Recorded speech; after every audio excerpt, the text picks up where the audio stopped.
Assalamualaikum warahmatullahi wabarakatuh. Selamat sore kepada Bapak Waalaikumsalam. Dr. Jakarta, Pak Komar yang telah bersedia hadir untuk mengikuti sidang skripsi dari Ananda kita, Okta Fadilah, dengan judul Pengaruh Pengungkapan Corporate Social Responsibility dan Family Ownership terhadap Kinerja Keuangan Studi Perusahaan Manufaktur yang terdaftar di Bursa Efek Indonesia tahun 2016-2020. Kepada Okta dipersilahkan untuk menyampaikan hasil dari olahan data dan hasil skripsinya. Waktunya 10 menit dari sekarang. Silakan untuk berdoa dulu, Okta.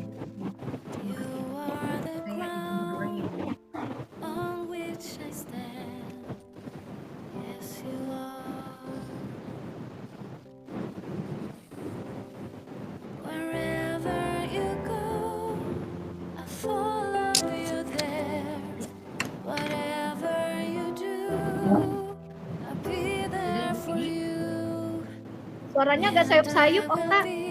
Jauh nggak? Halo Bu, sudah terdengar? Ya, itu udah mendingan. Oh, sebentar. 1, 2, 3, Bu Vidi. Halo? Ya, dan agak kedengeran sih, tapi masih sayup-sayup. Nggak apa-apa, mungkin di sini hujan juga sih. Ya kalau saya jelas. Oh jelas ya Pak? Ya. Di Bapak Sparta jelas Pak suara saya Pak?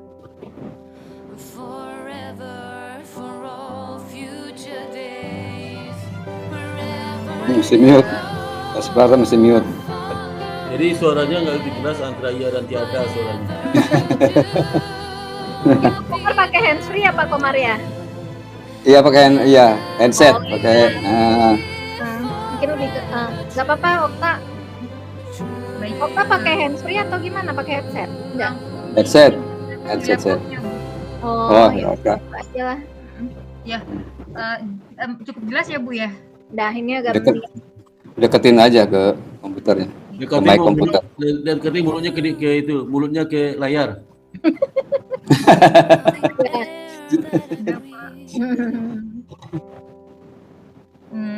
Ini boleh dimulai Bapak? Ya silakan Okta dimulai. Waktunya 10 menit ya Okta ya. Baik Ibu. Bismillahirrahmanirrahim. Assalamualaikum warahmatullahi wabarakatuh.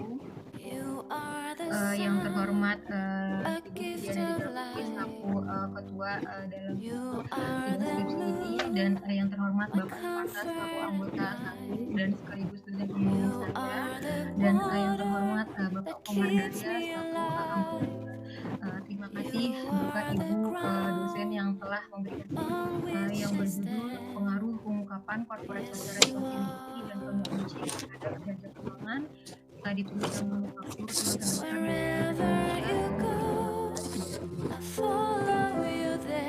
di masuk ke dalam pendahuluan yang ada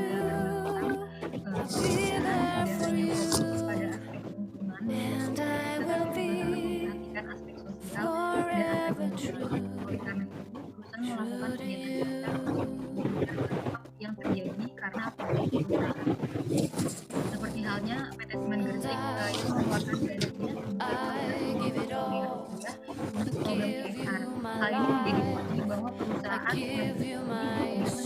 terhadap lingkungan dan sosial masyarakat. Program CSR yang dilakukan PT Semen Gresik mendapatkan apresiasi yang tinggi dari masyarakat sekitar perusahaan yang terbukti dari tingkat indeks kepuasan masyarakat. Adapun perubahan konsep dari penelitian saya setelah mendengar proposal ini, di mana ada inputan dari dan Bapak Komar, penambahannya di sini penambahan variabel independen yaitu ownership untuk poin kedua input menggunakan diffusion tools, lalu untuk yang ketiga mengganti referensi Kashmir dengan Subramanyam. Adapun inputan dari Bapak Komar yang pertama menambahkan besaran persentase dari laba untuk CSR menurut undang-undang dan ukuran font sesuai dengan panduan skripsi yang berlaku. Baik, adapun rumusan masalah yang pertama ini, apakah pengaruh pengungkapan CSR terhadap return on asset dan apakah pengaruh family ownership terhadap return on asset.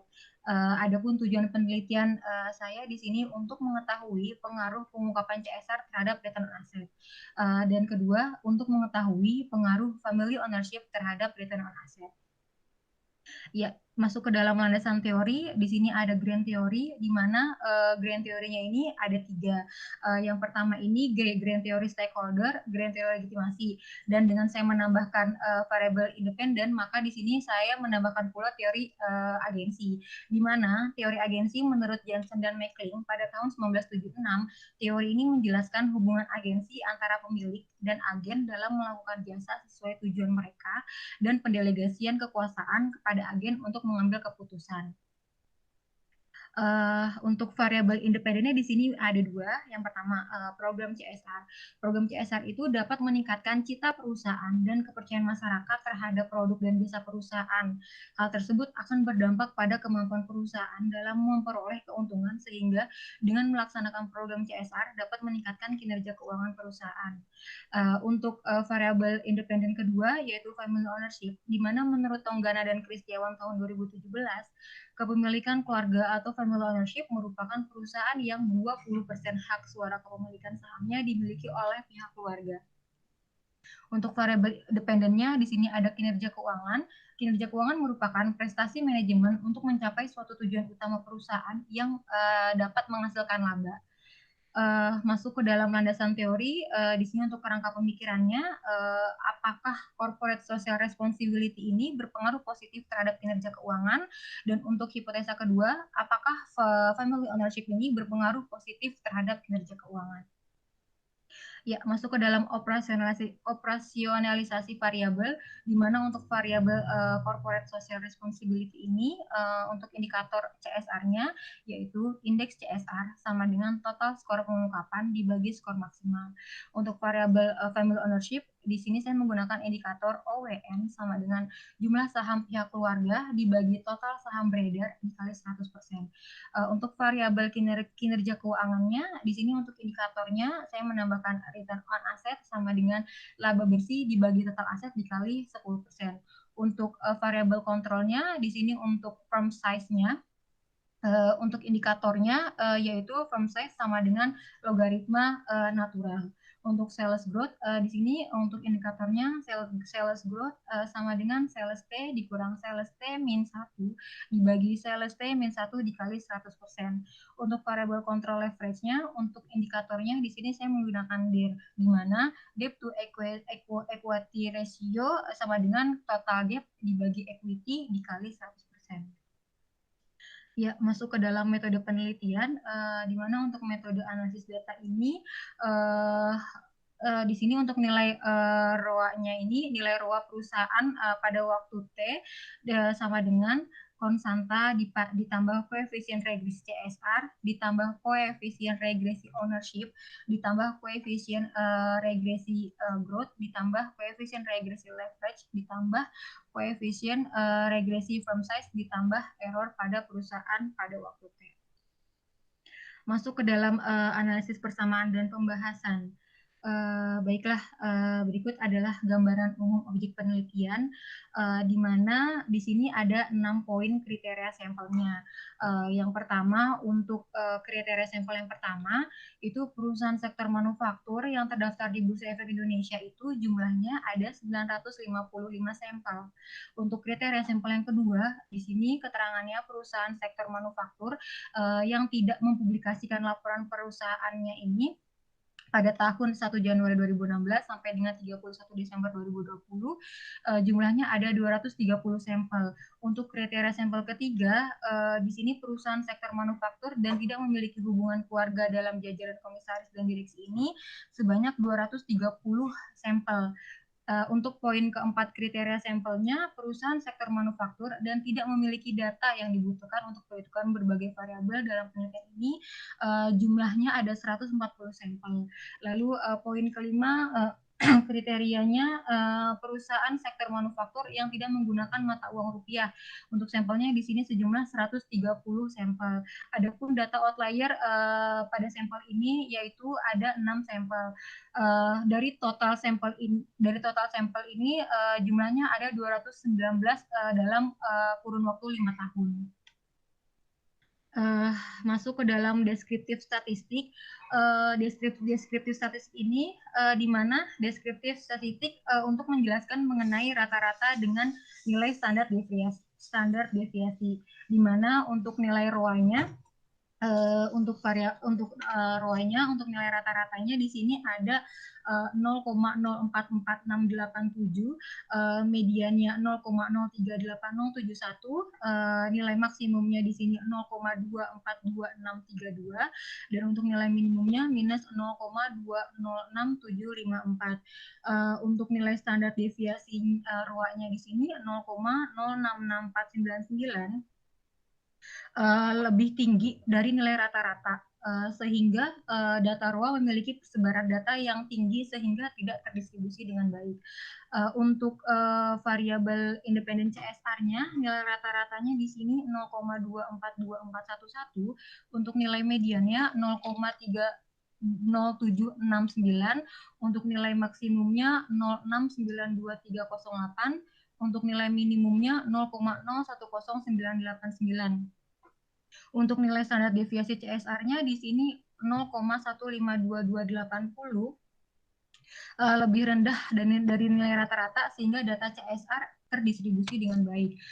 Untuk variabel ownership di sini untuk nilai rata-ratanya 0,604770, untuk mediannya 0,617076, untuk nilai maksimumnya 0,98011, untuk nilai minimumnya 0,112789. Dengan nilai standar deviasi family ownership ini 0,214682, lebih kecil dari nilai rata-rata, sehingga data ownership ini memiliki persebaran data yang kecil sehingga terdistribusi dengan baik.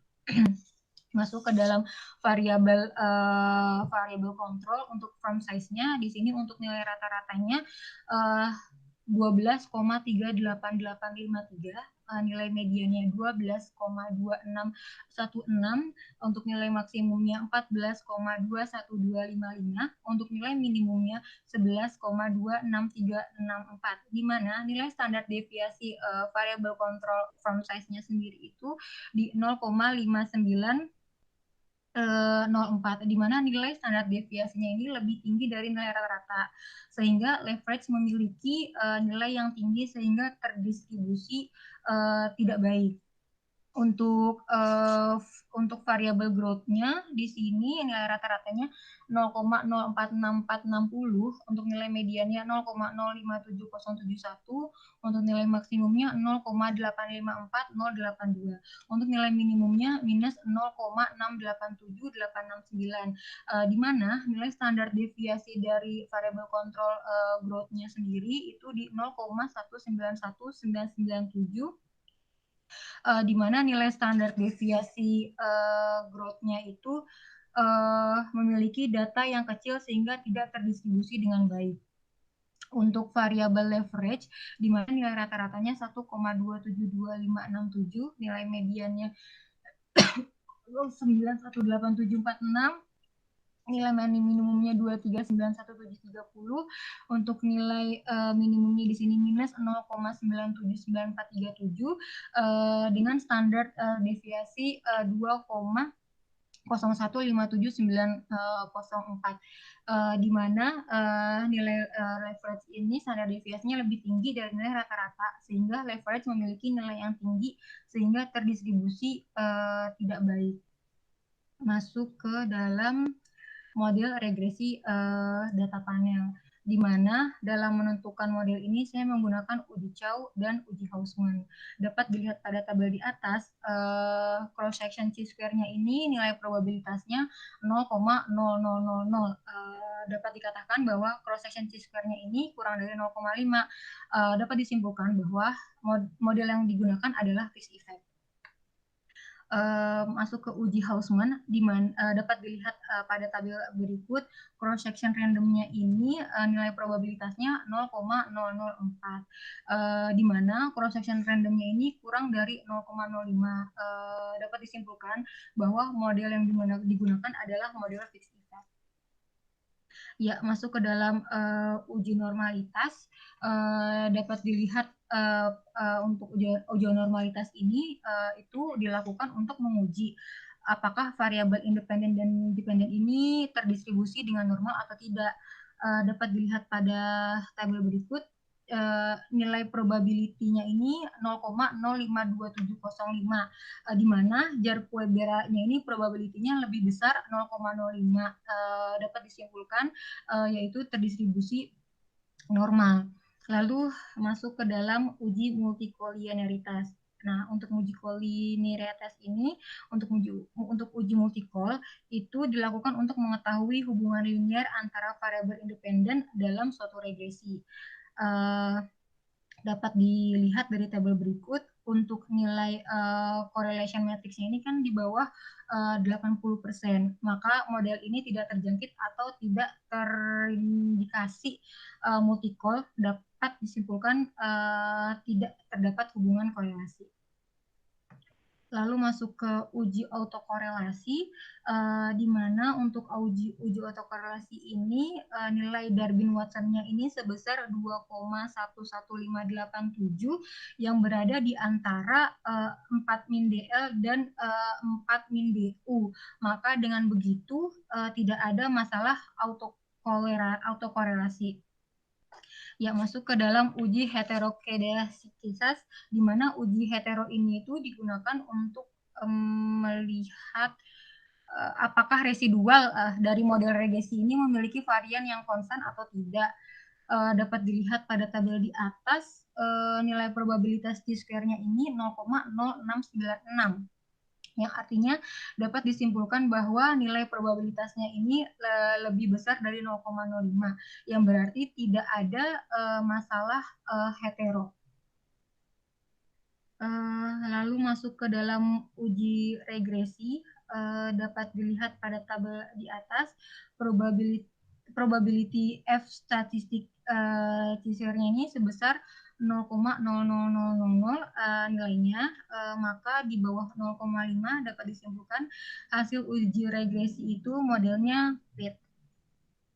Ya, masuk ke dalam analisis pengujian hipotesis, di mana untuk variabel CSR ini nilai probabilitasnya ini 0,770900, maka nilainya ini di atas 0,05.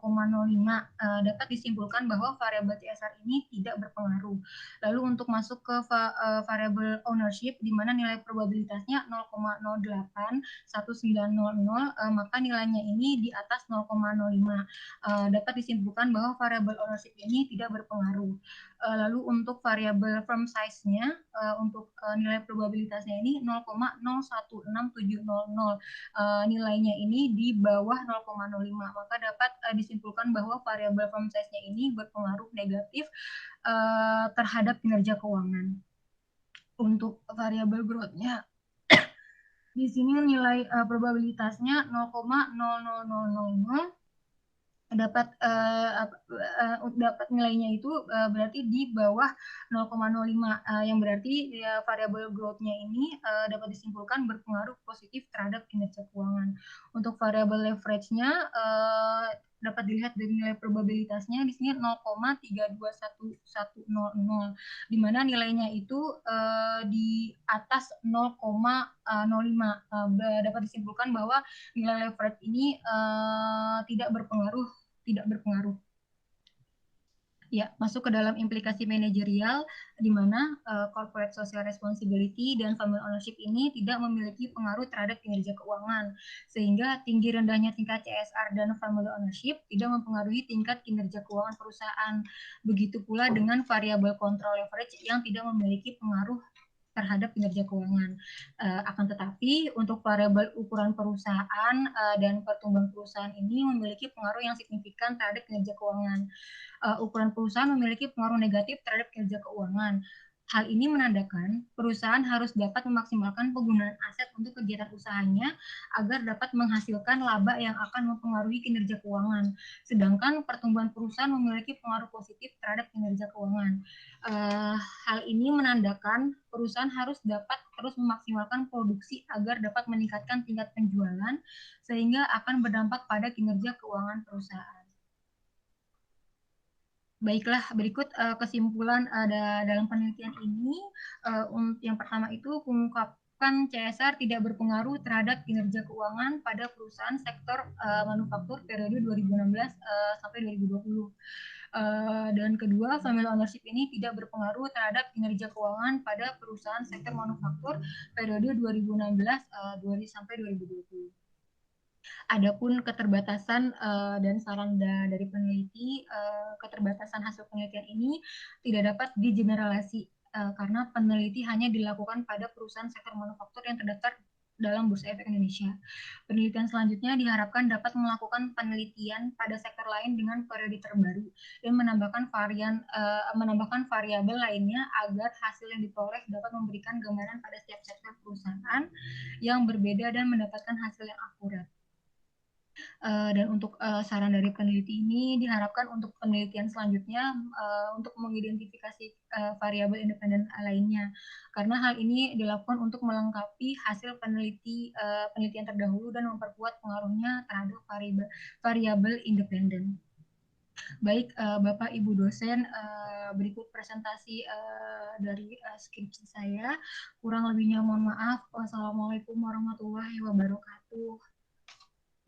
Waalaikumsalam warahmatullahi wabarakatuh.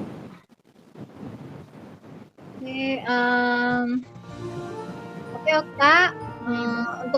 Untuk pertama dipersilahkan kepada Pak Sparta sebagai pembimbing untuk menanggapi dan memberikan pertanyaan, Pak Sparta. Biasanya penguji Mbak Vidi. Oh iya, saya Maksud akhirnya. ikut tanya juga. Saya nggak. Pembimbing sih. Oke, dipersilahkan kepada Pak Komar. Pak Komar, Ya, mangga. Ya, Pak Sparta nggak perlu nguji, sudah apa? Nilainya sudah di tangan ya. Nanti saya terakhir ya. Nanti ya Pak. Oh, terakhir setelah Mbak Vidi saya. Iya. Apa Pak? Sanda. Oke, Okta ya. Kok suaranya kecil, tadi kenceng pakai presentasi. Kamu mesti dagdikduk aja. Oke, tadi yang diutarakan mengenai saran waktu sempro ya. So, kayaknya saya kayaknya banyak deh masukan saya. Kalau tadi sebutin cuma 1 poin ya. Bapak di Bapak menambahkan presentasi dari laba menurut ini Pak Undang. Suara nggak jelas ya. Iya Pak, jadi Pak. Ya jelas saya. Jadi saya tulis Pak, Bapak di sini menambahkan kemarin itu setelah sempro menambahkan ini persentase laba untuk CSR menurut undang-undang Pak. Oke, udah ya, udah situ aja, nggak apa-apa. Sama ukuran Ya. dengan kandungan. Karena kemarin masih banyak sama masih banyak posisi di Oh ya, sekarang juga masih banyak rupanya tanda-tandanya. Ntar belakangan itu ya. Ya, perbaikan nanti ya. Oke, ya apa namanya?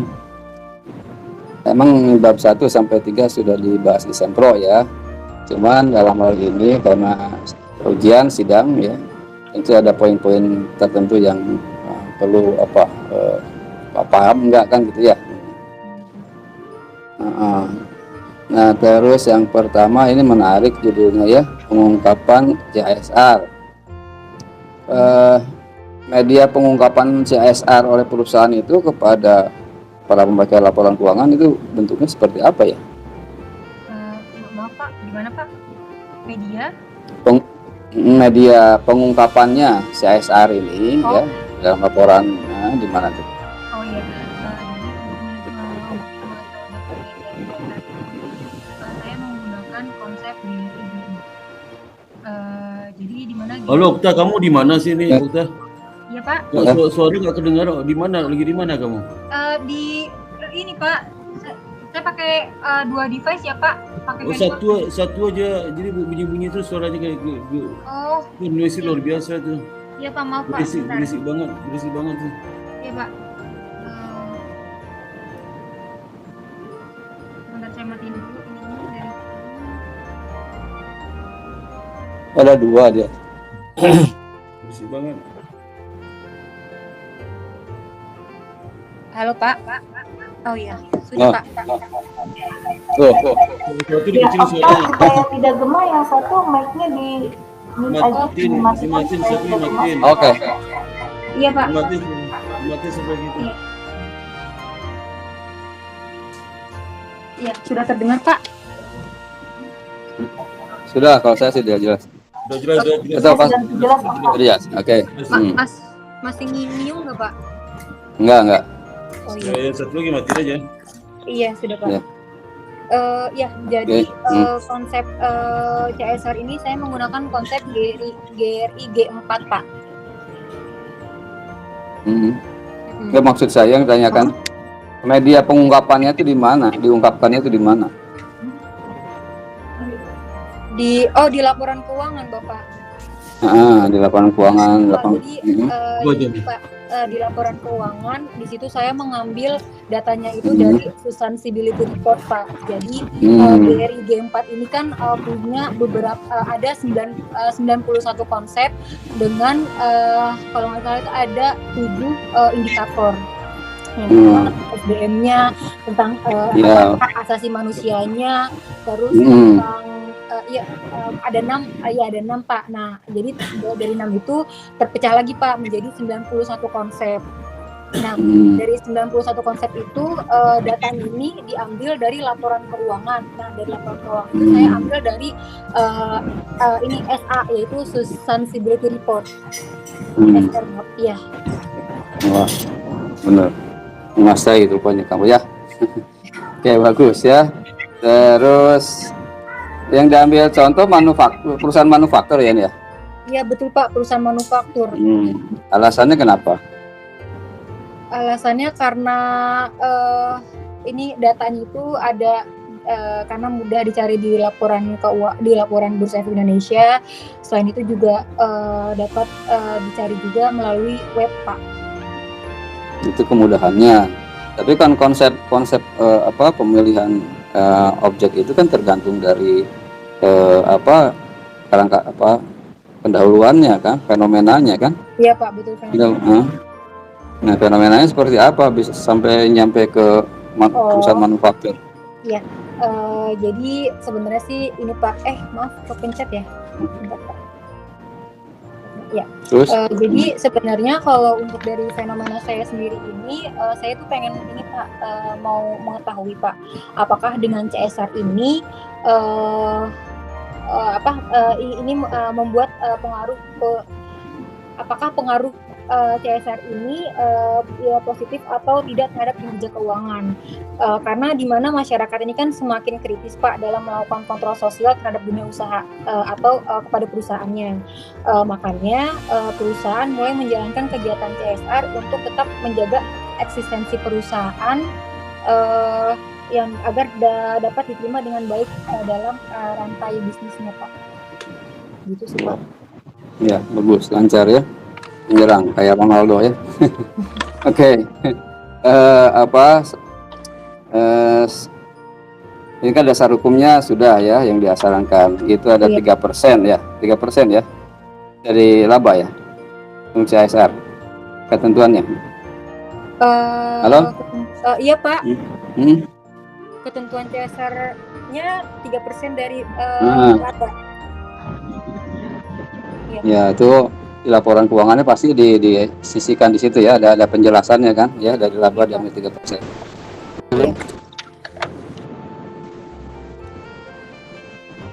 Halo. Iya Bapak. Halo. Iya Pak. Halo. Oke, 3%. Nah, terus implementasinya monitoring gimana tuh? Halo. Untuk mengimplementasikan CSR-nya ini Pak. Ya, 3% itu gimana sih ini mekanismenya? Oh, Apa semua seragam, semua perusahaan atau masing-masing perusahaan punya kebijakan sendiri gimana? Oh, kalau untuk mengimplementasikannya itu memang dari kebijakan si perusahaan masing-masing, Pak. Karena kan gini, sebenarnya CSR ini kan sesuatu hal yang wajib yang dimiliki, yang harus dilakukan oleh setiap perusahaan kan, Pak ya. Cuman kan balik lagi ke setiap perusahaan itu sendiri, apakah dia akan menerapkan si CSR ini dengan konsep GRI G4 ini atau tidak, gitu sih, Pak. Karena kan sebenarnya CSR ini kan tujuannya kan sebuah tanggung jawab ya, yang artinya ini kan tanggung jawab perusahaan, tanggung jawab sosial perusahaan ya, Pak ya. Nah, dari CSR ini, nah balik lagi ke indikator CSR ini. CSR ini kan punya konsep yang dari G4 ini. Nah, balik lagi apakah si perusahaan ini akan menerapkan si CSR itu dengan menggunakan metode GRI G4 atau dengan peraturan si perusahaan itu sendiri atau tidak. Seperti itu, Pak. Gitu ya, oke. Nah, ini kan ada dua, selain CSR ada juga family ownership. Iya, Pak. Nah, untuk mengetahui laporan keuangan itu ada family ownership-nya gimana tuh mengetahuinya? Untuk mengetahui Bahwa kepemilikan perusahaan itu ada family ownership. iya betul, Pak, Nah, enggak itu kalau dalam laporan keuangan bisa diketahui di mana kalau perusahaan itu ada ownership, family ownership. Dari indikatornya, Pak. Dari indikator perusahaannya. Gimana tuh? Indikator itu gimana maksudnya? Kenapa, Pak? Maksudnya gimana indikator? Kalau indikatornya ini untuk family ownership itu ada di sebentar, Pak. Ini untuk indikatornya, maaf. Ya, untuk family ownership ini dilihat dari jumlah saham pihak keluarga dibagi total saham beredar, Pak, lalu dikali 100%. Cuma itu aja. Iya, Bapak. Oke, terus tentu saja ini kan yang disusun ini penelitian ini, ya, artinya kan tidak pernah ada peneliti lain ya yang pernah melakukan seperti kita, walaupun variabel sama dan lainnya sama pasti ada bedanya ya. Iya, Pak, betul. Nah, perbedaan dengan peneliti terdahulunya apa saja, walaupun judulnya sama kan? Apa kira-kira membedakan? Karena ini untuk membuktikan bahwa Okta itu meneliti itu benar-benar baru gitu, tidak pernah dilakukan oleh orang, walaupun misalnya judulnya sama ya, jenis perusahaan sama, mungkin ada bedanya. Bedanya dengan peneliti terdahulu ya penelitinya 3 lah ya. Baik. Kalau untuk di sini kan saya jurnal acuan ini saya menggunakan jurnal Atmaja ya, Pak, dari Atmaja et al tahun 2019. Di sini si jurnal Atmaja ini sama-sama meneliti tentang corporate social responsibility. Tapi pastinya ada perbedaannya, Pak, dengan peneliti si Atmaja ini dengan saya, di mana si Atmaja ini yang pertama perbedaannya itu kalau CSR dari Atmaja ini membahas tentang CSR-nya saja terhadap kinerja keuangan. Nah, perbedaannya kalau saya ini tahun penelitiannya ini 2000 periode 5 tahun, dari tahun 2016 sampai tahun 2020. Sedangkan si Atmaja ini selama 3 tahun, Pak, penelitiannya dari tahun 2013 sampai 2016. Nah, dan Atmaja ini juga meneliti hanya subsektor makanan dan minuman. Nah, kalau penelitian saya ini meneliti semua perusahaan manufaktur yang terdaftar di saham. Gitu. Oh begitu ya. Dan ini Pak, sama satu lagi di Atmaja ini kan nggak ada variable control.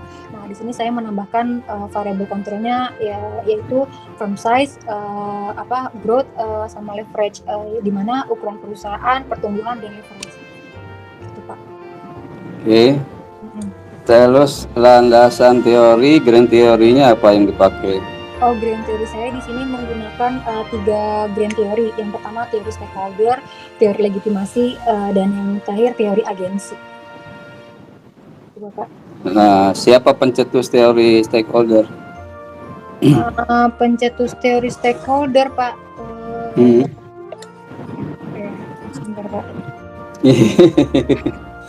Ini apa? Kan ini ngetes kan, namanya juga nguji ya. Iya, Apa enggak gitu? Enggak apa-apa. Saya Coba Pak, lihat. untuk teori stakeholdernya ini Hmm. pencetusnya Freeman 1983, Pak. Edward Freeman ya. Ada juga yang nyebutin 1984. Terus yang lainnya siapa tuh? Landasan teori lainnya siapa pencetusnya? Oh, untuk landasan teori legitimasi ini menurut Dowling dan Pfeffer tahun 1975, Bapak. Oke, terus satu lagi? Lalu untuk teori agensinya yang tadi ini Jensen dan Meckling pada tahun 1976. Wih, lancar sekali. Sebentar, belum habis ini, tenang aja, masih banyak pertanyaan ya. Oke, mungkin sekarang koreksi aja ya, ada beberapa koreksi nih. Nanti yang lainnya menyusul ya. Koreksinya itu ini apa? Kan di pedoman sudah ada ya mengenai aturan halaman ya. Kamu dari awal halaman 1 tuh bukan dari bab 1 rupanya ya. Oh, jadinya Pak?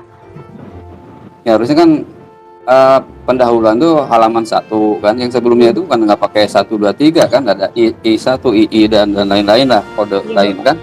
Baik Pak, saya revisi Pak. Hanya saya lihat loh kok banyak amat ini pendahuluan, ternyata mulainya udah berapa tuh, halaman 16 ya. Iya Bapak. Ya, itu ya dikoreksi ya. Baik. Terus apa lagi? Kata pengantar. Nah ini juga sudah saya kasih tahu juga waktu sempro kalau nggak salah, mengenai susunan dari kata pengantar tuh ucapan terima kasih sebelum lengkap tuh. Kata ucapan terima kasih Pak. Ya pengantar. Oh pengantar, maaf Pak. Ya. Pengantar. Oh iya Pak. Ya dikoreksi 1 itu. Iya, terima kasih kepada Allah, terus kepada ketua Allah, pasti sejajar sama ketua STIY. Di atas kan sudah ada ya kan, puji dan syukur, itu kan sudah menunjukkan terima kasih juga kan. Iya Pak. Jadi satunya langsung ke ketua ya, ketua IBS. Terus kedua seurutan organisasi aja, urutan keduanya wakil ketua waket ya kan, Sparta sekaligus sebagai pembimbing itu 2. Terus baru itu wakil ketua 2 nggak ada di sini ya, wakil ketua bidang ketua 3 juga nggak ada. Oke. Baik Pak. Nah terus baru kaprodi ya, akuntansi kan gitu ya. Baik Pak. Nah baru penguji Ibu Vidi situ ya, terus saya gitu ya, dan ke bawahnya terserah ya, orang tua, teman dan lain-lain. Karena kan dunia akademis harus diutamakan itu dulu ya. Nah terus gambar rangka pemikiran. Iya Pak.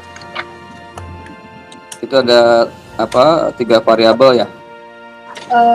Iya Pak. Enggak Pak, kerangka pemikirannya itu ada 5 Pak, di mana 2 variabel independen dan 3 variabel kontrol Pak. Saya lihat dulu. Iya. Ini Pak, maaf, ini kerangka pemikiran Pak. Enggak, yang saya maksud gini, itu kan panahnya tuh masuk ke bentar, masih ke kinerja ya. Iya. Kinerja keuangan itu panahnya tuh numpuk gitu, soalnya kan 3 variabel itu bersamaan kan, karena kan pengaruhnya masing-masing. Ya, gambarnya aja ya. Panahnya panahnya jangan ditumpukin dalam satu titik ke kinerja keuangan itu. dari itu Pak. konsepnya jadi lain. Nah, oke, terus hipotesis pertama apa? Hipotesa pertama, apakah corporate social responsibility ini berpengaruh positif terhadap kinerja keuangan? Untuk hipotesa kedua, apakah family ownership berpengaruh positif terhadap kinerja keuangan? Terus apa namanya dukungan teorinya dari siapa? Untuk teori pendukung ya Pak ya? Sampai mendapatkan hipotesis itu. Untuk teori pendukungnya itu di sini untuk variabel untuk kinerja keuangan ini pendukungnya ada si dari jurnal Fahmi 2012 bukan ya Pak? Iya nggak tahu. Saya setuju. Jurnal pendukung. Ya, yang membuat apa hipotesisnya kan harus ada penguat kan. Oh iya. Kenapa mengambil hipotesis itu kan positif? Kenapa kan ada. Oh. Ya. Itu penguat dari variabel independen CSR-nya itu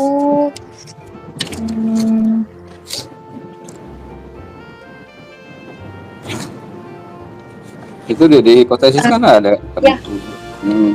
Di sini ini Pak kalau dari family ownership-nya menurut ini Anita et al Pak.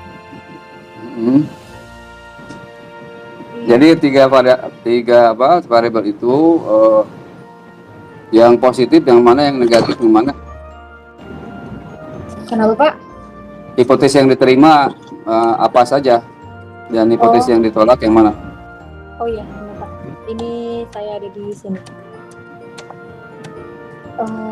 Ya, jadi hipotesis yang diterima itu hipotesis yang tidak berpengaruh ya Pak, itu ada CSR, family ownership, dan leverage. Lalu untuk variabel keempatnya ini berpengaruh negatif terhadap kinerja keuangan, dan yang growth-nya, pertumbuhan perusahaannya ini berpengaruh positif terhadap kinerja keuangan. Oke, terakhir tinjauan pustaka, coba dilihat ada berapa itu, ada jurnal internasional nggak? Ada Bapak, ada 10 jurnal internya Pak. Ulah, banyak hebat banget. Coba lihat, diperlihatkan. Iya, sebentar Pak, saya lihat. Untuk jurnal internya, ya.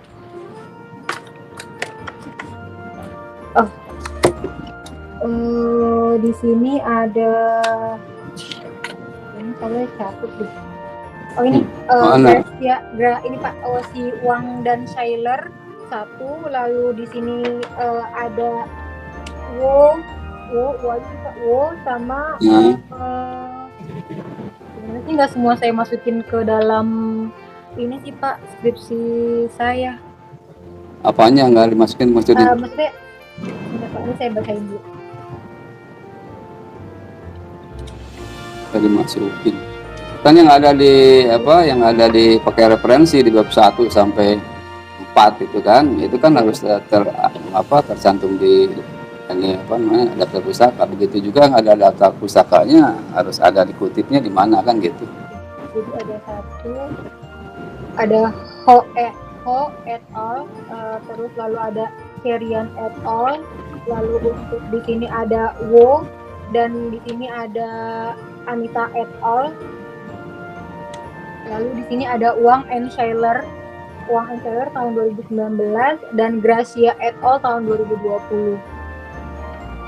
Oke, selain yang internasional juga ya sebaiknya kita orang IBS kan harus menghargai juga dong sama dosen-dosen yang penelitiannya ya dikutip gitu, diambil. Ada berapa dosen IBS di jurnalnya yang dimasukin ke sini? Ada ini Pak, ada yang Pascata dan Bapak Kusumo tahun 2016, pembahasan tentang kinerja keuangan, dan di sini ada Astuti et al. Pak tahun 2015. Astuti. Iya. IBS siapa Astuti itu? Dosen Eh, IBS. di sini sih Nah. Bapak maaf, iya pas Sparta dan Kusumo tahun 2016 aja Bapak, saya baru OVD enggak, wah ini bakal ada ganjalan nih nilai ini. Kalau OVD enggak ada. Bapak jangan. Ya, nanti tambahin saja ya. Iya, Pak, nanti Ya saya- karena bukan melihat OVD-nya karena ada di sini ya. Saya bilang tadi itu supaya eksis lah ya IBS itu gitu loh. Jurnal-jurnalnya, dosen-dosennya jadi rujukan gitu kan, sejauh-jauh gitu. Gitu ya. Pilih aja nanti ya. Baik Pak. Ya, dari saya itu aja mungkin Bu Vidi. Silakan lanjut. Kalau ada apa-apa nanti menyusul saya bisa angkat. Terima kasih Pak Komar atas saran dan masukannya. Oke Okta, sekarang giliran saya ya. Baik Bu. Ini pertama, kamu nggak ngelampirin ini ya hasil olahan data ya di lembaran skripsi ya. Jadi kita kan makanya Pak Komar tadi nanya ini JRI-nya ini apa aja gitu untuk pengukuran CSR kan kamu pakai JRI kan? Iya betul Bu. Nah, iya baik Bu. Nanti saya revisi. Berapa persentase misalnya 27 itu berarti kan pembaginya adalah 91 kan ya? Iya betul Bu. Nah, itu jadi kan kita tidak terinformasikan gitu. Iya Bu. Nanti saya lampirkan penambahan GRI G4-nya ya Bu. Iya, harusnya kamu lampirkan itu. Kalau misalnya nggak dilampirin, kamu harus buka-buka dapur nanti nih. Jangan. Buka Excel, ya kan? Oke, langsung aja bab 4 ya. Ini udah sesuai nggak sama Sempro? Di Sempro kamu ada perubahan nggak frameworknya? Frameworknya ini Bu, penambahan hipotesanya family ownership. Arahnya Terhadap negatifnya ada perubahan nggak? Kalau ownership-nya ini tidak berpengaruh Bu.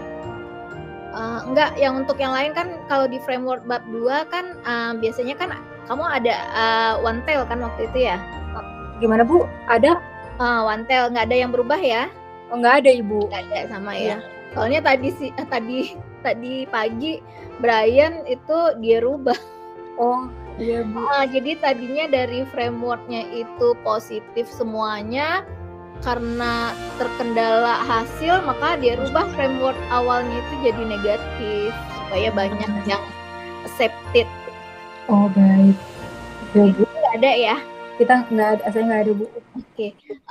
Okta, ini masukan dari saya. Baik Bu.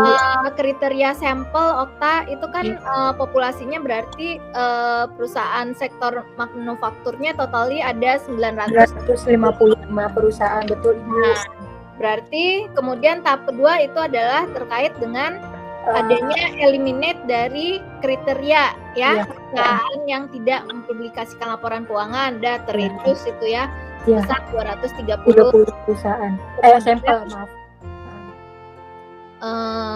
Kemudian sektor manufaktur yang tidak ada hubungan memiliki hubungan keluarga atau family ownership ada 230 juga, terreduce lagi ya.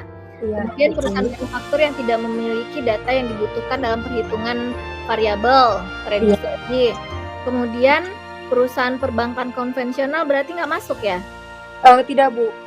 Oh, perbankan nggak masuk. Ini fokus Perbankan nggak. apa? Hanya soal manufaktur saja Ibu. Oke.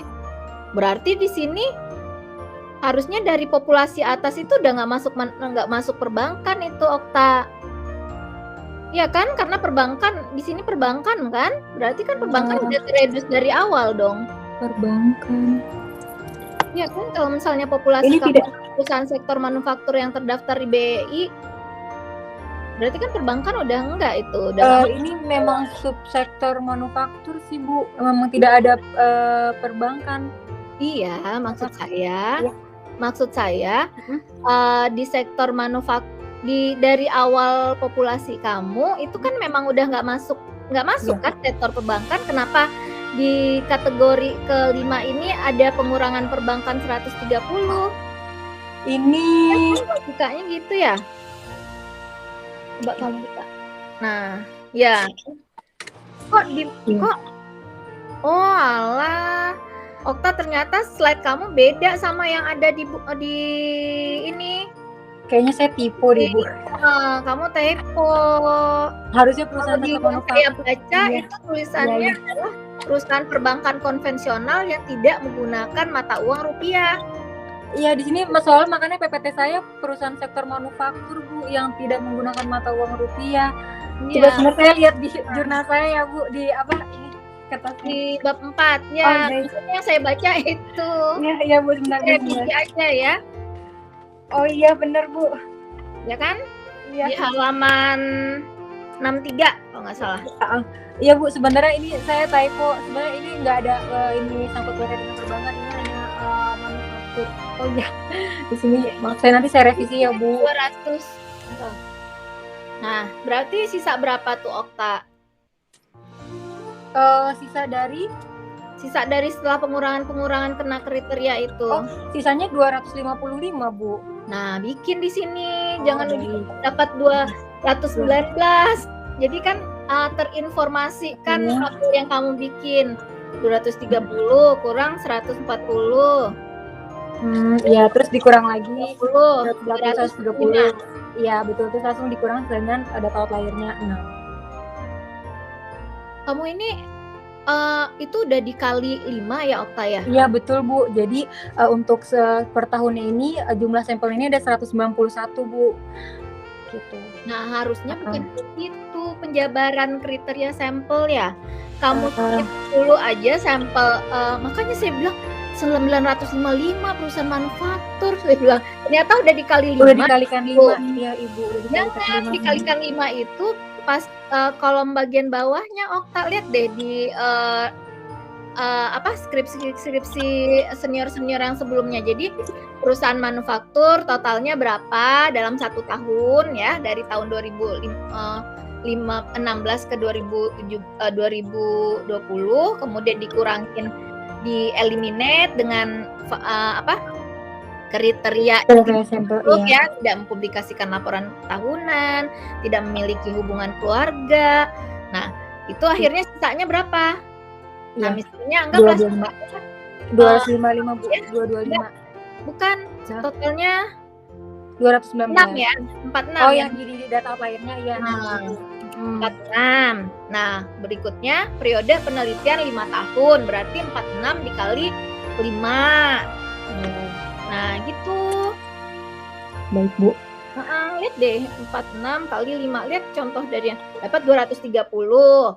Terus kemudian ada outlier sebesar 6 ya. Outlier sebesar 6 nih, kalau saya hitung itu nggak ketemu 219. Nanti kamu jabarin aja deh. Iya, ada di 19 itu dapat dari mana? Iya, jadi 45 perusahaan dikali 5, Ibu. Oh, 45. Iya, ada 225. Oh, soalnya ini di lampiran perusahaan itu ada 46. Coba Iya, Bu. Jadi mohon maaf, Bu. Sebenarnya saya pas akhir-akhir ini baru lihat ada revisi.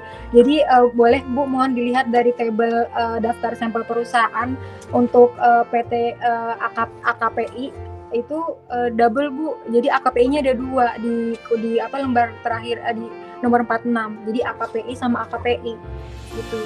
Jadi sebenarnya itu hanya 1 gitu. Ini sebenarnya saya mau bilang ini ada revisi sih gitu. Oh, AKPI. Iya, Ibu bisa lihat di daftar sampel perusahaan AKPI yang di nomor 1 dan AKPI lagi di nomor 1 sama nomor 46 ya. Oh iya, ya, Ibu, mohon maaf, Ibu, nanti saya revisi. Nah, saya pas mau update itu ternyata udah dikumpulin ya. Iya, Ibu. Nah, itu ya. Nanti iniin aja. Makanya saya nggak ketemu ini 219. Kalau kamu rinci kayak tadi yang saya sarankan, itu udah ketahuan makanya dapatnya dari mana, enak juga bacanya gitu. Jadi sebaiknya nanti untuk jumlah sampelnya itu jadi per tahun aja ya, Bu ya. Baik, Bu. 45 terus dikurangin dengan yang tidak termasuk dalam kriteria, kemudian dikali dengan periode penelitian 5 tahun, dapat hasilnya, keluarin outlier, dapat observasi. Nah, baik, Ibu, nanti saya revisi ya, Bu. Oke, kemudian ini untuk ROA Untuk statistik deskriptif kamu masukkan dalam bentuk nominal kan ya? Iya Ibu. Ya ROA Return on asset.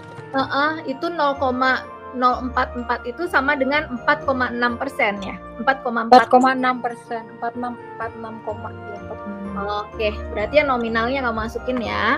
Iya Ibu. Okta nanti ditambahin penjelasannya di sini. Nggak perlu banyak-banyak kamu mencantumkan maksimum minimum kan kita udah bisa lihat ya dari tabel ya. Iya.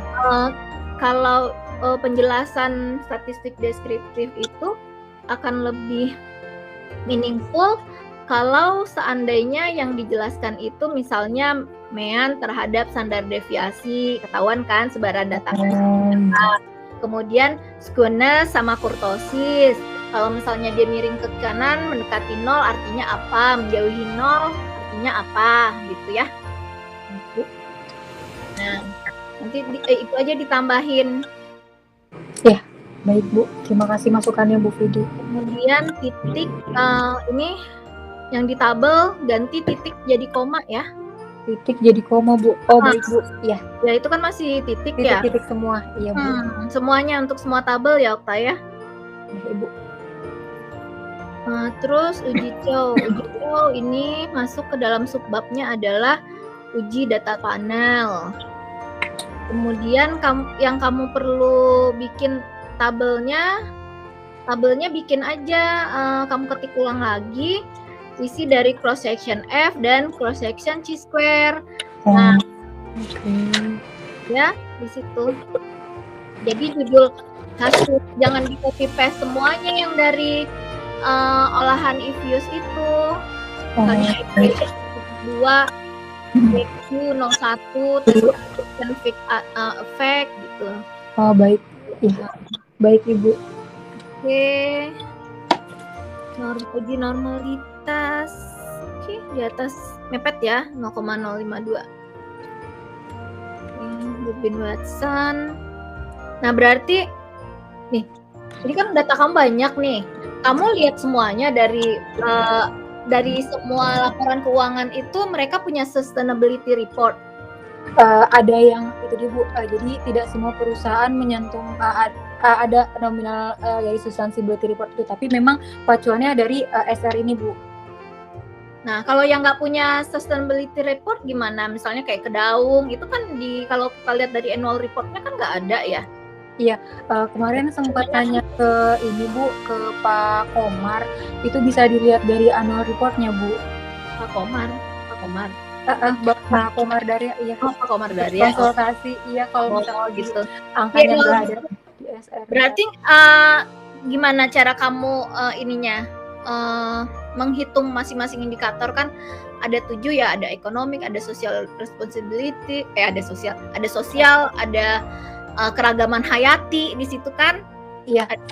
Ini yang harus yang disclosure. Nah, itu gimana? Kan misalnya kayak perusahaan Indofood lah ya. Apa dia ada uji emisi itu kan diungkapkan ya. Nah, itu gimana tuh, Okta? Kalau untuk olah datanya sendiri itu untuk mengetahui itu jadi kita pakai namanya kan itu ambil dari data sustainability report Ibu. Dimana kalau terdapat indikator itu sama dengan dari D4 maka nilainya 1. Kalau misalkan tidak ada berarti angkanya 0 gitu. Nah, kalau nggak ada misalnya uji emisi, misalnya uji emisi ya. Dalam perusahaan ini kita tidak melakukan uji emisi karena perusahaan kita bergerak dalam bidang dalam bidang consumer good gitu. Nah, itu dikasih 1 atau dikasih 0? Kalau yang tidak mampu. Kalau seandainya ini ya di dalam sustainability report itu ada statement mengatakan perusahaan ini tidak melakukan uji emisi karena perusahaan ini merupakan perusahaan consumer goods, karena mungkin yang uji emisi itu lebih ke perusahaan transportasi atau perusahaan tambang seperti itu ya. Nah, kalau kayak gitu nilainya 1 atau 0? 1 Bu. karena itu mau dia tambang ataupun pertanian ataupun makanan dan minuman itu kan masuknya ke dalam kategori manufaktur. Jadi misalkan ada tentang emisi, menyinggung tentang emisi, itu saya kasih poin 1 gitu. Meskipun dia tidak melakukan hal itu, misalnya dia di statement itu dia menyatakan kalau pada perusahaan kami tidak melakukan uji emisi gitu. Ya, kalau misalkan tidak ada uji emisi berarti 0 Bu. Tapi kalau misalkan menyinggung tentang emisi yang hampir mirip mendekati itu dapat nilainya 1. Tuh. Nah, itu yang mau saya make sure karena kalau CSR ya menggunakan GRI ini yang dihitung itu adalah pengungkapannya, disclose-nya. Jadi even dia menyatakan dia tidak melakukan uji emisi, tapi kan dia mendisclose kalau dia tidak melakukan, itulah yang dinilai. Jadi kalau dia mendisclose itu nilainya 1. Kalau dia tidak mendisclose baru nilainya 0 gitu. GRI itu. Oh, baik. Jadi kalau seandainya misalnya dia mengatakan pada perusahaan ini kami tidak melakukan uji emisi atau tidak ada faktor keanekaragaman hayati misalnya kan untuk indikator yang lain. Nah, dia menyatakan itu kalau dia tidak melakukan uji emisi atau keanekaragaman hayati gitu ya. Nah, dia mengungkapkan, tapi bukan berarti nilainya 0 karena dia tidak melakukan. Yang dinilai adalah dia mengungkapkan. Ungkapannya itu yang bernilai, bukan ada atau tidaknya. Gitu. Baik, jadi cek lagi aja. Baik, Ibu. Oke. Harusnya tadi tuh dilampirin ininya. Jadi GRG 4-nya ya, Bu. Iya. Baik, nanti mungkin revisinya saya tambahkan tabel GRG 4 enggak aja, Bu. Hasil olahan datanya yang berpengaruh cuman from size. Ya. From size, iya. Cuman ada 2 Bu, ada 2 Bu. Ada 2, growth berpengaruh positif dan from size berpengaruh negatif, Ibu. Sejalan sama framework kamu yang mana hipotesis? Growth. Yang sejalan growth. Oke. Growth saja. Oke. Nah, coba jelasin implikasi manajerial kamu apa? Baik Bu, untuk implikasi dari hipotesis saya untuk variabel CSR-nya ini kan di sini nilai probabilitasnya ini kan di bawah di atas 0,5, berarti kan dia tidak berpengaruh. Maka implikasinya itu karena mengapa CSR tidak berpengaruh itu karena ada tidaknya CSR itu tidak serta-merta meningkatkan kinerja perusahaannya, Bu. Nah, karena CSR itu kan fungsinya untuk meningkatkan citra baik perusahaan dan tidak bertujuan untuk meningkatkan laba perusahaan. Nah, kalau untuk variable ownership, di sini kan probabilitasnya ini kan di atas 0,05. Disimpulkan bahwa tidak berpengaruh. Mengapa family ownership tidak berpengaruh? Itu karena ada tidaknya kepemilikan keluarga itu terhadap perusahaan. Yang saya teliti itu tidak berpengaruh dengan kinerja perusahaan karena family ownership ini lebih mementingkan sifat kekurangan daripada melihat tingkat kekompetenan si karyawan ini sehingga tidak mempengaruhi kinerja keuangannya. Nah, lalu untuk yang firm size ini, variable firm size-nya di sini kan kesimpulannya berpengaruh negatif karena nilainya di bawah 0,05. Itu berarti kenapa dia berpengaruh negatif itu walaupun ukuran perusahaannya besar atau total asetnya besar, perusahaan tidak bisa memanfaatkan asetnya secara produktif, Bu. Nah, kalau untuk variabel growth-nya di sini probabilitasnya 0,00, berarti di bawah 0,5 berarti berpengaruh positif. Mengapa demikian? Karena si growth ini dia pertumbuhan perusahaan itu sejalan dengan peningkatan laba perusahaan gitu. Lalu untuk yang leverage ini probabilitasnya 0,3 berarti kan di atas 0,5 di mana leverage ini tidak berpengaruh. Kenapa leverage tidak berpengaruh? Itu tinggi rendahnya tingkat penggunaan hutang untuk operasional perusahaan itu kan tidak serta-merta mempengaruhi kinerja keuangan, Bu. Nah, karena perusahaan tidak mengoptimalkan utang untuk meningkatkan laba, sehingga perusahaan akhirnya menimbulkan penambahan biaya seperti bunga yang telah ditetapkan, seperti itu, Bu. Nah, contohnya nih kayak tingkat hutang harusnya kan digunakan untuk membiayai usaha yang meningkatkan laba, sehingga menimbulkan bunga yang telah ditetapkan, gitu sih, Bu. Oke, Okta, Iya. ini ya nanti implikasi manajerialnya. Isi. Jadi yang kamu jelaskan di sini adalah untuk variabel yang yang hipotesisnya diterima aja. Jadi kalau misalnya untuk hipotesis yang nilai signifikannya ini ya berpengaruh aja. Berarti kalau seandainya kayak tadi firm size itu kan ditolak gara-gara arahnya beda ya, Okta, ya, itu nggak apa-apa mungkin. Nah, tapi kalau misalnya kayak ownership, kayak CSR kan dia tidak berpengaruh di sini. Jadi nggak usah kamu jelaskan di implikasi manajerial, karena implikasi manajerial itu lebih ke implementasi di lapangannya seperti apa. Jadi kamu kaitkan dengan di perusahaan manufaktur itu, misalnya kalau seandainya growth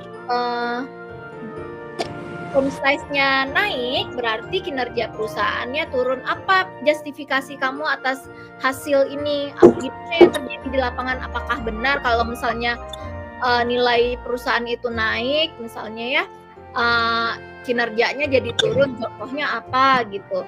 Kemudian juga dengan growth kan berpengaruh positif, berarti artinya kalau pertumbuhannya naik, berarti kinerjanya naik. Nah, perusahaan manufaktur itu seperti itulah yang terjadi. Misalnya dengan sales yang tinggi, meningkatnya sales di periode tertentu mengakibatkan kinerja perusahaan itu juga naik gitu. Karena misalnya kayak kinerja perusahaan kan kamu measurement-nya apa, ROA ya?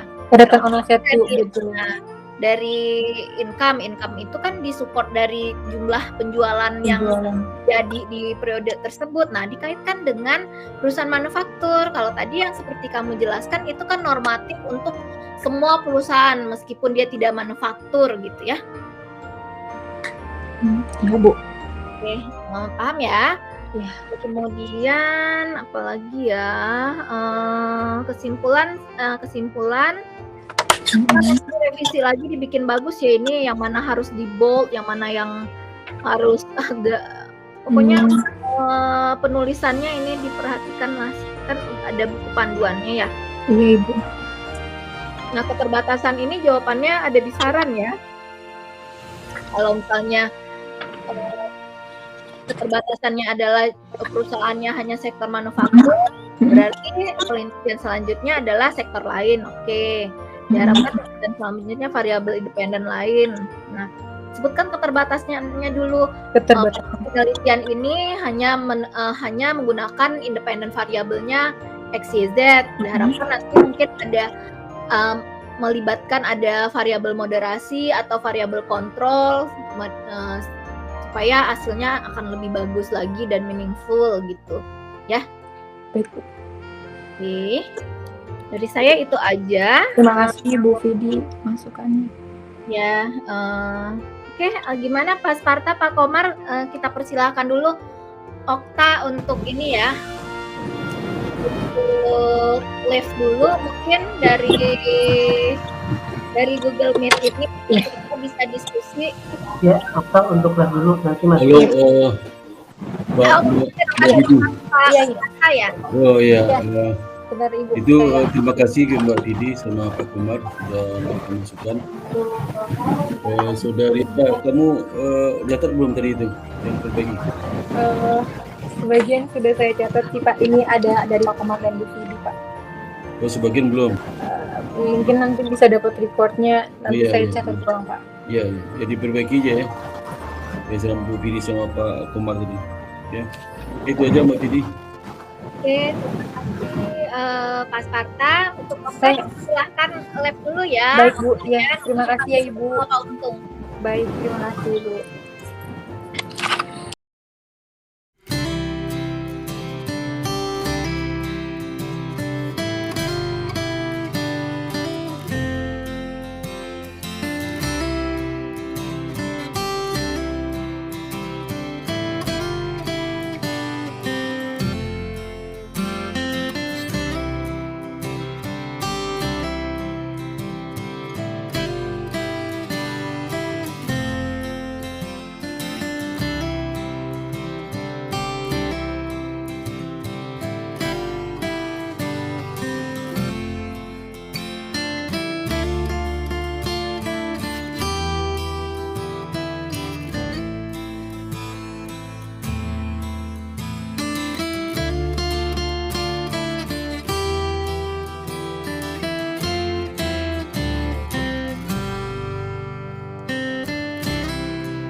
Karena nih kamu dengan hasil paparan tadi dan tanggapan dari penguji serta saran dari pembimbing,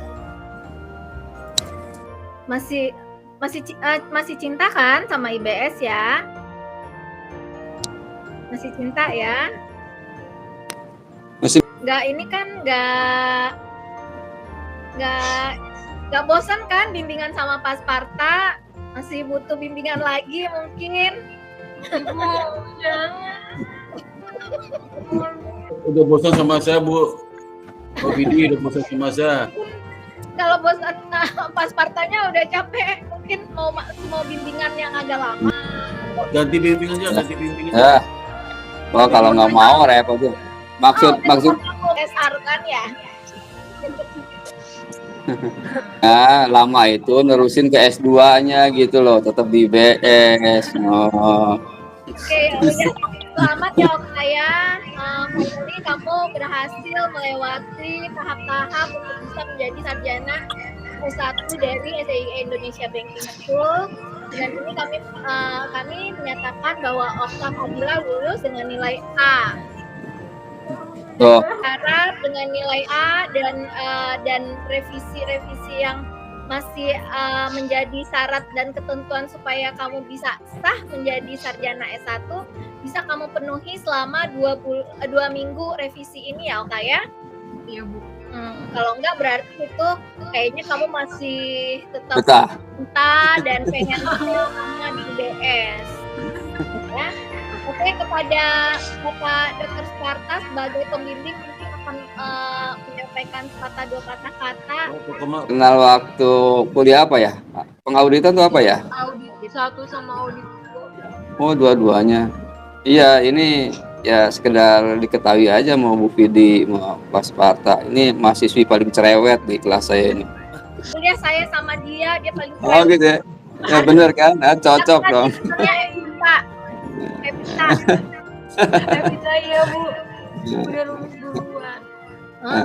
Kalau ketinggalan itu satu lagi tuh yang meninggal itu teman kamu kan? Oh, si Ahmad Yasin. Oh, innalillahi. Hafal banget. Pak, kamu kerja di mana sih? Saya lupa. Di rumah sakit, Pak. Oh, rumah sakit. Akuntansi rumah sakit dong ya. Terus ada ini marketing Pak. Aku masuk akuntansi karena waktu pas di rumah sakit yang sebelumnya aku ini Oke. Ya, apapun pilihanmu, kerja di mana ya, tetap dimanapun ya, harus menambah ilmu, jangan merasa cukup ya. Hanya di S1, sekarang S1 jurusan akuntansi itu udah terlalu banyak ya, nggak ada istimewa lagi, maka harus diterusin lah. Mau S2, mau ngambil sertifikasi, karena jurusan akuntansi kan profesi ya. Jadi ambil sertifikat profesional kayak gitu. Jangan stuck di situ aja gitu ya. Nah, itu saran saya aja. Dan ya setelah saya belum mengucapkan selamat ya atas kelulusannya, dan sampaikan juga sama orang tua kamu ya, ucapan selamat dari saya. Terima kasih Bapak. Ya. Silakan Bu Vidi. Ya. Mas Parta duluan, Mas Parta. Ya. Oke, terima kasih Mbak Vidi sama Pak Komar ya. Selamat ya, kamu sudah akhirnya sampai juga ke penghujung akhir ya. Dari kuliah di IBS selama 4 tahun. 4 tahun lebih itu 4 tahun ya, berapa tahun? 4 tahun sih Pak, karena kan masuknya 2017 akhir. Oh iya, 4 tahun ya, 4 tahun. Jadi dan sudah selamat sekali lagi ya. Karena bisa jadi ini pertemuan terakhir kita kan, banyak mahasiswa saya yang seuji itu ya. Sejak tahun 1998 ya sampai sekarang, mungkin 35 tahun lebih ya. itu belum tentu saya ketemu. Jadi mahasiswa uji pertama kali, saya ingat ada anak di 3 uji pertama kali. Sampai sekarang nggak pernah ketemu saya lagi itu. Udah 35 tahun nggak pernah ketemu lagi. Dan siapa tahu kamu juga ini terakhir ya, terakhir. Nggak ketemu lagi, mungkin 20 tahun, 30 tahun ke depan itu kita ketemu ya. Tapi dengan adanya Instagram ya, nah, apalagi ketemu di Instagram. Instagram. Ya, tetap nonton YouTube-nya Pak Sarta tuh. Obat kangen. Semenjak ini ambil skripsi setiap hari, nggak setiap itu lihat YouTube-nya Pak Sarta. Aduh. Karena itu Pantes. pasti subscribe itu nanti ada notifikasi kalau Pas Parta update yang upload yang baru. Iya Bu, itu udah di subscribe, makanya setiap muncul lonceng itu langsung dibuka gitu. Terus nanti siapa aja Pak? Ya, Ya, untuk Followernya Pas Parta. jadi ya serem-serem diuji, ya Allah. Bilang bikin down. Takut. jadi itu apa? Untung ada media sosial ya. Jadi sehingga bisa ketemu kita walaupun nggak ketemu langsung ya.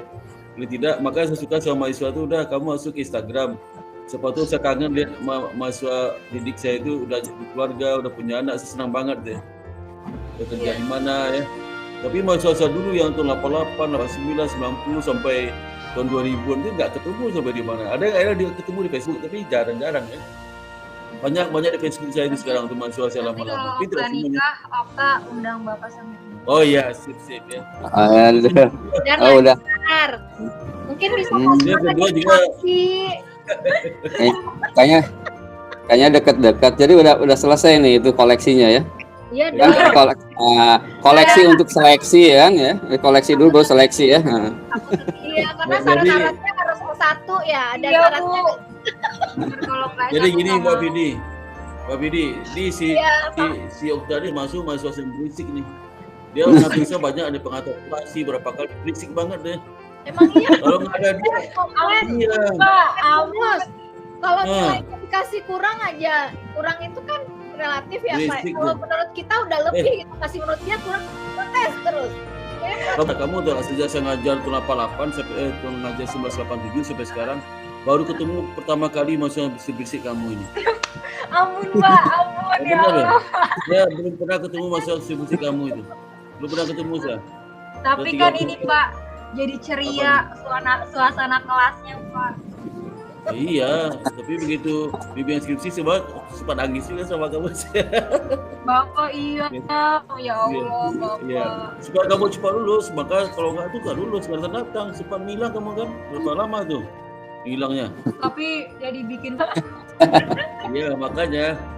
Jadi itu Pak Vidi, benar Pak Vidi ini berisik banget tuh, sampai semua dosen ngomong saya itu. Tapi Harus sekarang masuk udah dulu. nggak berisik Pak, aku sekarang udah kalem. Teman kamu satu lagi siapa? Teman kamu satu lagi siapa tuh yang teman Ah, ada ya, bertiga? Nah, Ada Siapa? Evita, ada Erin Dika Pak. Harus satu lagi anak manajemen itu siapa namanya? Oh Neno Pak, Ica. Ica, Ico, Neno, kamu siapa lagi tuh? Ada bertiga tuh berempat tuh. Waduh. Ya Saya- ampun Pak.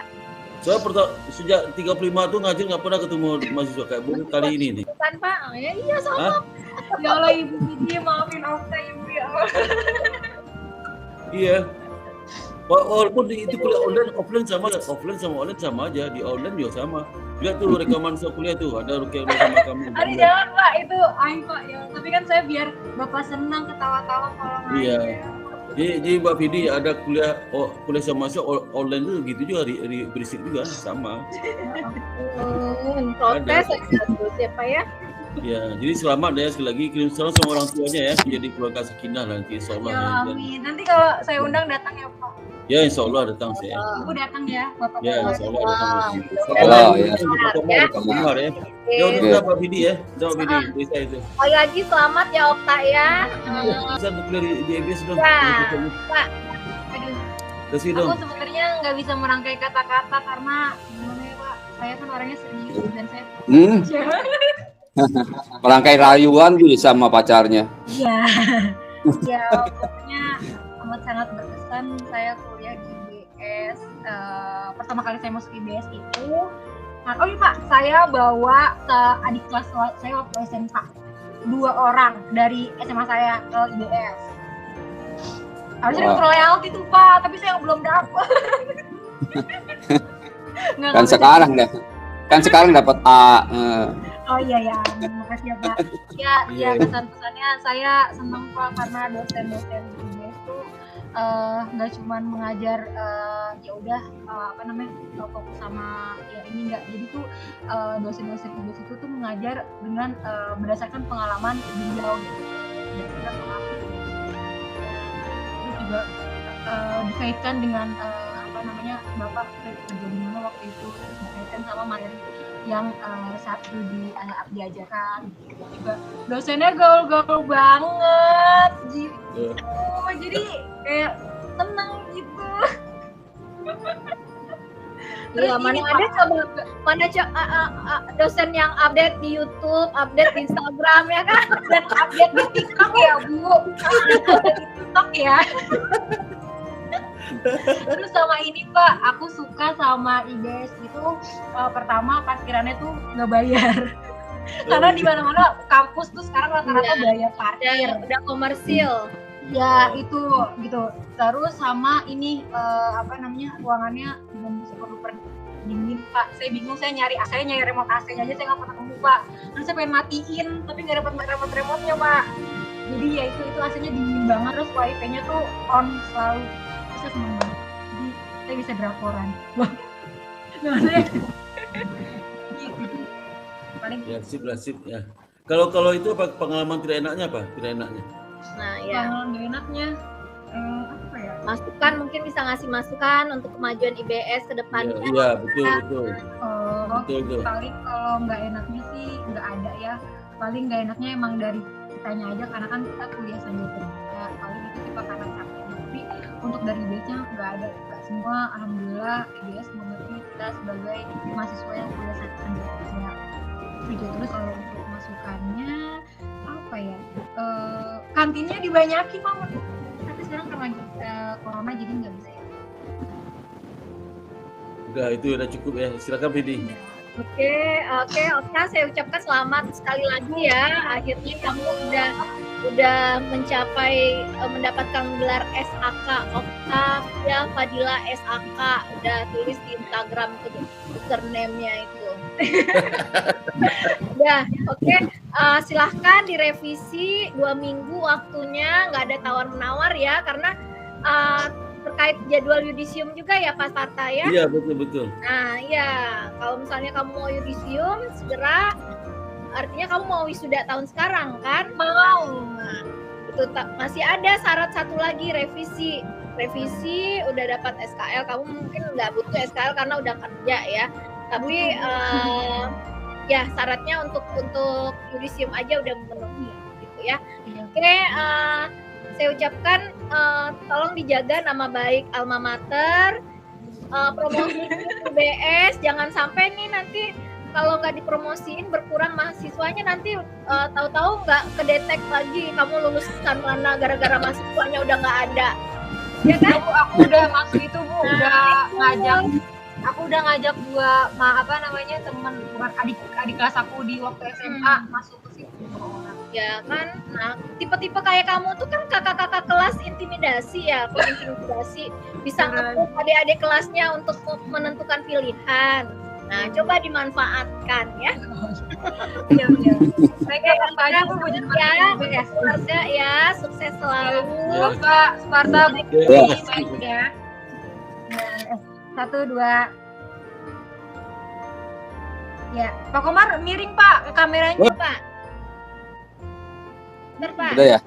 Belum ya, Nah, pegang aja deh. Ya. Aku foto ya. 1, 2. Udah. Terima kasih. Salam, yuk. Saya izin live. Ya Bapak, terima kasih Yuk, banyak Pak. yuk.